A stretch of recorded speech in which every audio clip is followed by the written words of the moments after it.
Hey guys, welcome back to Diagnose Custom Bikes. I'm going to stay out of frame for most of this video. It's going to be a real quick short one. I'm still broken. But we're going to talk about flasher relays real quick. So we're working on the Suzuki Bandit, and when you go to turn the flashers on, they basically turn on and stay on. They don't flash or blink. That's the same with the hazards. So we're diagnosing a bad flasher relay. So when looking for a flasher relay in the wiring, you're looking for something that looks like this. It's got 2 pins, and it could be round, it could be square, but typically you're looking for something like this with 2 pins. A normal relay will have 4 or 5 pins. That's a little different. The flasher relay itself only has 2 pins.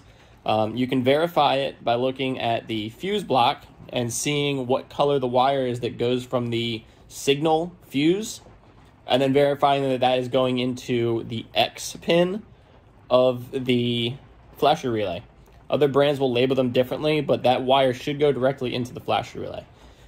All this does is it takes power from the battery, goes into the flasher relay, comes out of the flasher relay on the 2nd pin, and then goes to your handlebar switch for the signals. So when you turn the switch one way, it completes the circuit, sends that flasher power to that light, and allows that circuit to flash. You switch your signals the other way, goes to the other side.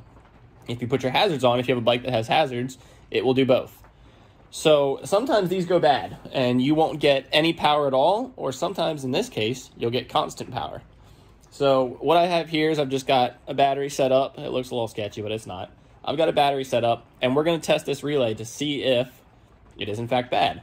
What we're looking for is either where it's not going to work at all, or it's not going to flash.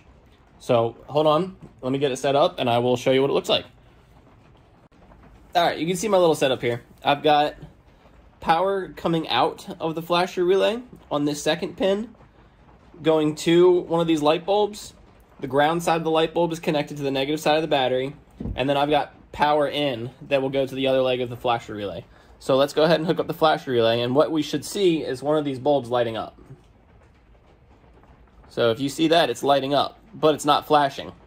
So that tells us that this flasher relay is stuck in the on position, or the relay itself is stuck closed. So that means that this relay is bad.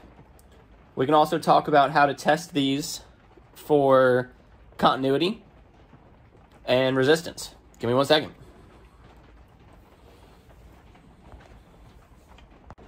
Alright, so the alternative method of testing these is using continuity. Now, this isn't as reliable as a method of just hooking power up to it and seeing what it's doing, but with no power to the flasher relay, it should be in a closed position. So that means you should not have continuity to it when it is not hooked up to power. So what we'll do is we'll set our multimeter to continuity, and we can check continuity with our multimeter by touching our leads together. And we do in fact have continuity there. So what we'll do is we'll just, it doesn't really matter with this, but we'll hook one end of our alligator clip up here, and we'll hook one end up to the other leg.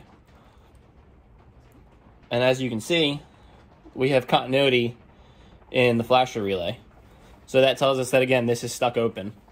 Some people say you can, like, you know, flick it and pop it, try and get it to seize shut, but these are cheap. They're like 10 bucks. Just get a new one. But I hope that video helped you. Just a little quick one. So if you have any questions, let me know. We can go over diagnosing more electronics, stuff like that. But anyways, stay riding, friends.